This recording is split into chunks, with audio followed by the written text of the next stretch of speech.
की दरगाह पर केस डाल दिया गया। सुल्तान हिंद ख्वाजा अजमेरी के आस्थाने पर केस डाल दिया गया। और क्या बोलते हैं, केस डालने वाला कौन है मालूम आपको? ये मेरे घर के पास दिल्ली में आकर मेरे घर के ऊपर जो नेम प्लेट है उसको तोड़ा, पत्थर फेंके घर में मेरे, और उसके बाद मेरे नेम प्लेट पर कालिक डालकर धमकी दिया कि ओवैसी तेरे को देख लेंगे। अरे कमीने, कभी बोल कर आना, मर्द का बच्चा है तो मैं ठहरता हूं सामने। बस आते कैमरा लेके फाइबे फेंके भाग।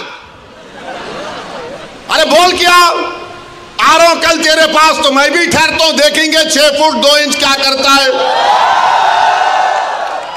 वो आदमी अब कोर्ट को गया, सुप्रीम कोर्ट के वकील को थप्पड़ मारा। 2016 में दिल्ली की पुलिस ने उसको तड़ी पार का नोटिस दिया। वो कोर्ट में केस डाल रहा है कि ख्वाजा अजमेरी का आस्थाना नहीं है, वहां पर कोई और जगह थी। हवाला क्या दे रहा है? 1901 की किताब, 1901 की किताब का भरोसा करेंगे या फिर 13वीं सदी की किताब खजाइने फुतुहा, जिसको अमीर खुसरो रहमतुल्लाह अलैह ने लिखा? किसकी किताब का यकीन करेंगे? 1901 में कोई दीवाना लिख रहा नहीं, रिवायत ये बताती है। अबे रिवायत बहुत बातें बताती है, यकीन कर लेंगे क्या? पार्लियामेंट ने कानून बनाया कि 15 अगस्त 47 को जो मस्जिद, मंदिर, गिरजाघर, गुरुद्वारा रहेगा वो सील है, बंद है, उस पर कोई छेड़खानी नहीं होगी, उसका कन्वर्जन नहीं होगा, उसका कैरेक्टर नहीं बदला जाएगा। मगर ये क्या हो रहा है, क्या हो रहा है हमारे मुल्क में? 800 साल की दरगाह ख्वाजा गरीब नवाज सुल्तान हिंद की। और सुनो इख्तिदार की कुर्सियों पर बैठने वालों, दिल्ली के इख्तिदार पर बैठने वाले सुनो, ख्वाजा हिंदुस्तान का सुल्तान है, उसके बाद कोई सुल्तान को नहीं मानते हम। ख्वाजा के आस्थाने पर चले गए, गरीब नवाज के आस्थाने पर चले गए। अरे कौन सी किताब तुम्हारी? नहीं, वो फुरा दीवार को ऐसा खिकोरे तो उसको ऐसा रंग निकाले तो छतरी निकलती। अबे तेरे घर में मैं अगर 1000 फीट खोदा तो उसमें भी खाने जहां खां की मलबा निकलता, क्या करेगा? दे देता मेरे को, क्या करेंगे? नहीं, वो था। याद रखो, ये मुल्क कमजोर हो जाएगा। 5 बच्चों की जानें चले गईं, वो मरे नहीं, वो शहीद हैं। तुमने उनको गोली मारकर उनका कत्ल किया है, तुम कातिल हो। तुमने गरीब माँ बाप को अपनी औलाद से महरूम कर दिया है। अरे ये मीडिया को लीक करते नहीं, वो पत्थर फेंक रहे, वो फुला कर रहे। अरे मस्जिद है, अल्लाह का घर है, तुमको क्या राइट देता है? किसी भी इबादत जहां पर अगर तुम जाओगे तो लोग क्या खामोश बैठ जाएंगे? 800 साल की दरगाह, वहां बोल रहे नहीं, ये नहीं था, वो नहीं था। हम भारत के प्रधानमंत्री से पूछना चाह रहे, नरेंद्र मोदी, क्या आप ये तमाम इन लोगों को रोकेंगे या फिर ये देश इसी तरह चलता रहेगा कि हर मस्जिद पे सवाल कर दो, हर दरगाह पे सवाल उठा दो? मेरे भाई 12 मुकदमे आयद हो चुके हैं ज्ञानवापी पर, मथुरा की शाही ईदगाह पर। वहां पर तो 1965 में मुसलमानों ने हिंदू भाई बहनों से मिलकर बैठकर तस्वीया कर लिया। 8 एकड़ जमीन मुसलमानों ने वक्फ की दी कि लो ये किस्मत स्थान है, आपके लिए मोतबर जगह है, आप बनाओ यहां पर। 65 में सुन्नी वक्फ बोर्ड की इजाजत से एग्रीमेंट हो गया हिंदू मुसलमान में। 2023 में कोई आके बोला वो कौन हिंदू होते, वो पूरी जगह हमारी है। टीले वाली मस्जिद लखनऊ की, ऐसे 12-13 मुकामात हैं। सुप्रीम कोर्ट ने राम मंदिर के फैसले में कहा कि 91 का एक्ट भारत के संविधान का एक अटूट हिस्सा है। और फिर उसके बाद डीवाईसी चंद्रचूड़ CGI थे, वो खामोश हो गए। ओरल ऑब्जर्वेशन किया कि नहीं, सर्वे को असर्टेन करने में क्या बुरी बात है। अरे बुरी बात यह है कि सर्वे कोई एकेडमिक एक्सरसाइज नहीं है। सर्वे क्यों किया जा रहा है? ज्ञानवापी मस्जिद में वजू खाने को सील हो गया, ज्ञानवापी मस्जिद के जुनूबी तरफ हमारे पास नहीं है, वक्फ की जायदाद नहीं है, वो क्या क्या करेंगे आप? और जब बाबरी मस्जिद का फैसला आया था, मैं पुकार पुकार कर कह रहा था ये गलत फैसला है, इसके बाद बहुत सी चीजें खुलेंगे। तो मेरे खिलाफ ये वही लोग हैं जो आज इस असेंबली के इलेक्शन में इनको और दो उनको और दो ऐलान किए थे। वो लोग मुझे फोन करके बोले आप ऐसा क्यों बोल रहे हैं, आप इम्यूनेशन दे रहे हैं बीजेपी को। मैंने कहा हजरत दामन बरकाता हूं, जजमेंट आप पढ़ो, ये जजमेंट तमाम चीजों को खोल देगा। मुझसे कहा कि आप खामोश हो जाओ, ओवैसी तुम मत बोलो। मैंने कहा मौत मेरे को खामोश कर सकती, जब तक अल्लाह जिंदा रखेगा मैं सच्चाई को बयान करूंगा और बयान करता रहूंगा। आज बोलो खामोश हो जाओ।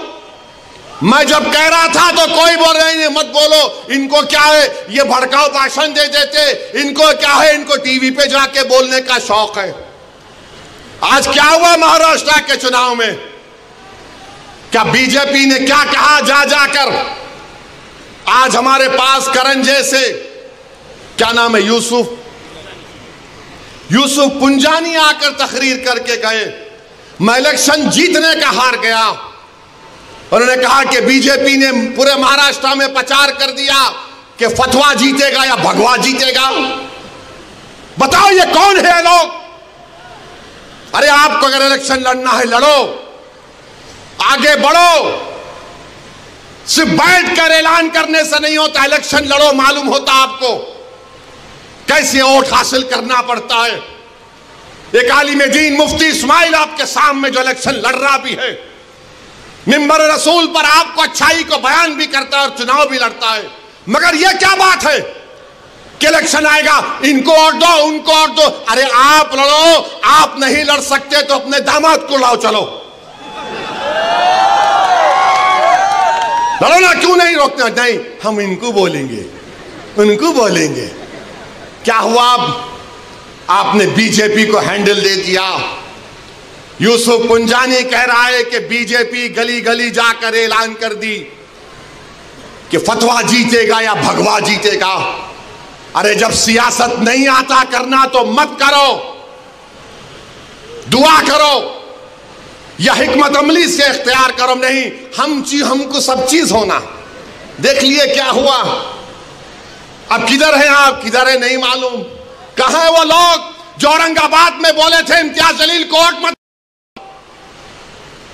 उस समाजवादी पैंडेट कोर्ट तो बोले थे अरे चेहरा दिखाओ औरंगाबाद के अवाम के सामने तुम। अरे लिफाफों पे जिंदगी गुजारने वालों, शर्म से डूब पड़ो तुम। मेरे घर को आए थे, मेरे घर को आए थे हैदराबाद को, बगैर बोले मेरे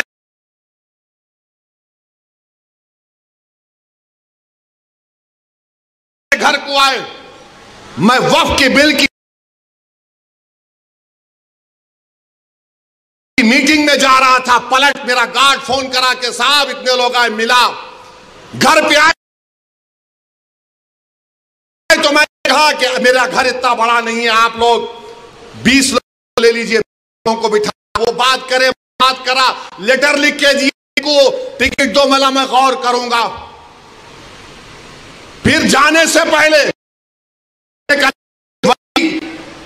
कि अंग्रेजी कुरान का तर्जुमा जो टर्की छपा हुआ है उसकी 4 कॉपियां इन जिम्मेदारों को दिया कि आप मेरे घर को आए, ये एक अल्लाह के वली की कुरान का तर्जुमा है। एक एक हाथ में दिया तो औरंगाबाद जाके बोले हम घर को गए थे, हमारे को चाय तक नहीं आए।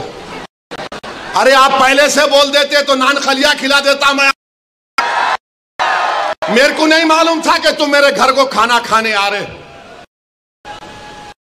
कुरान करीम दिया ना हाथ में, अल्लाह का कलाम तुम्हारे हाथ में दिया, तुमको उसका भी लिहाज नहीं है और तुम दावा करते हो कौम का।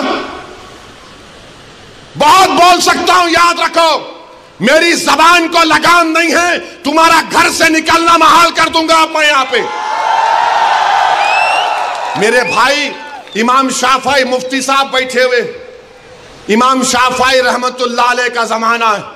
एक दौलतमंद ने कहा कि अगर अल्लाह मेरे को बेटी देगा तो जब उसकी शादी करूंगा दीन और दुनिया की दौलत उसको दूंगा। जब बेटी की शादी का मौका आया उलमाए किराम के पास गया, उलमाए किराम ने कहा कि नहीं तू नहीं दे सकता,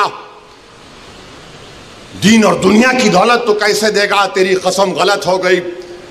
इमाम शाफई के पास गए, इमाम शाफई बोले बहुत आसान है। इमाम शाफई रहमतुल्लाह अलैह ने कहा तेरी बेटी की शादी कब है? उसने कहा फलां दिन है। बोले मैं आ रहा हूं, चला जा। इमाम शाफई पहुंचे, इमाम शाफई रहमतुल्लाह अलैह ने कहा कि आसान है। वो बोला कि हज़रत शादी तो हो गई, क्या है बताओ। बोले कुरान अपनी बेटी को दे दे, दीन और दुनिया की दौलत उसको दे चुका, मैं उनको दिया, 4 कुरान दिया उनको, और बोल के दिया कि आप मेरे घर को आए, मुझे पता नहीं है, मैं वकीलों की मीटिंग में जा रहा था, पलट कर आया आपके लिए, ये कुरान करीम का तोहफा आपको दे रहा हूं। अरे तुमको ओवैसी से मजलिस से नफरत है, मगर कुरान करीम की तो अजमत का तुम लिहाज रख लेते। मैं ये बात इलेक्शन में बोल सकता था मगर खामोश बैठे रहा, मगर आज मजबूरन बोलना पड़ रहा है। याद रखो तुम लोग जो काम कर रहे हो ना, तुम महाराष्ट्र के मुसलमानों को ना सिर्फ कमजोर कर रहे हो बल्कि तुम उनकी आवाज का गला घोट रहे हो। अरे तुम इलेक्शन लड़ो, हम तुम्हारी तायीद करने को तैयार हैं। कब तक तुम ये सियासत करोगे कि उन्हें बोल दिया इन्हें बोल दिया? जिसको तायीद किए औरंगाबाद में वो खाली 5000 वोट लिया, 5000 वोट लिया। नासिर के खिलाफ कितने वोट लिया उन्हें? 10,000 वोट लिया, और नासिर हारे 8,000 वोट से। जो जिसकी तायीद का ऐलान किया वो 5,000, इम्तियाज जलील हारे 1100 वोट से। धूलिया से फारूक शाह के खिलाफ आपने ऐलान किया, वो 10,000 पे निपट गया। फारूक शाह 70,000 वोट लिए, सिर्फ 1700 वोट लिया वो जालिम, सिर्फ 1700 वोट लिया। फारूक शाह 70,000 वोट लिया। अतीक को आपने तायीद नहीं की, किसी और को बोल दिया। अरे क्या कर रहे हो तुम लोग? मत करो, तुम्हारा एहतराम और तुम्हारी अजमत हम करते हैं, मगर आप जो काम कर रहे वो मुसलमानों के हक में नहीं कर रहे हैं। आपने हैंडल दे दिया बीजेपी को, बीजेपी ने पूरा प्रचार कर दिया, और क्या नतीजा निकला जा आप देखो। कल ये बीजेपी की सरकार अगर कुछ करेगी तो कौन आके लड़ेगा? आप आएंगे रोड पे? यही इम्तियाज जलील, यही फारूक शाह, यही मुफ्ती इस्माइल, यही नासिर सिद्दीकी, यही फारूक शाब्दी, यही वारिस पठान मैदान में उतर के मुकाबला करेंगे। मेरे भाई पहचानो इन लोगों को। मैं नहीं बोलना चाह रहा था मगर आज मैं जरूरी है सच्चाई को बयान करने के लिए कह रहा हूं। बहरहाल मेरे अजीज दोस्तों और बुजुर्गों, अपने मस्जिदों को आबाद रखो। जो लोग मस्जिदों को छीनना चाहते हैं उसका जवाब क्या है? अपनी मस्जिदों को भरे करो। तुम्हारी जुमे की नमाज फजर की नमाज में उतनी तादाद होनी चाहिए। तुम्हारी मगरिब की जमात में जितने लोग होते हैं उतना सहर में होना चाहिए। दरगाहों को आबाद रखो, खानखाओं को आबाद रखो। दरगाह और खानखाओं पर अल्लाह के नाम पर दिल पर ज़रब मारते रहो। डरने और घबराने की जरूरत नहीं है। जो ताकतें मस्जिदों को छीनना चाहती हैं, अल्लाह कुरान में फरमा दिया ये सबसे बड़े जालिम हैं, ये सबसे बड़े जालिम हैं। अब ख्वाजा अजमेरी के आस्थाने तक आप पहुंच गए, सलीम चिश्ती के आस्थाने पर पहुंच गए। याद रखो जालिमों, ये वो सूफिया इकराम हैं जो बादशाहों की तरह दौलत नहीं थी। ये वो वली अल्लाह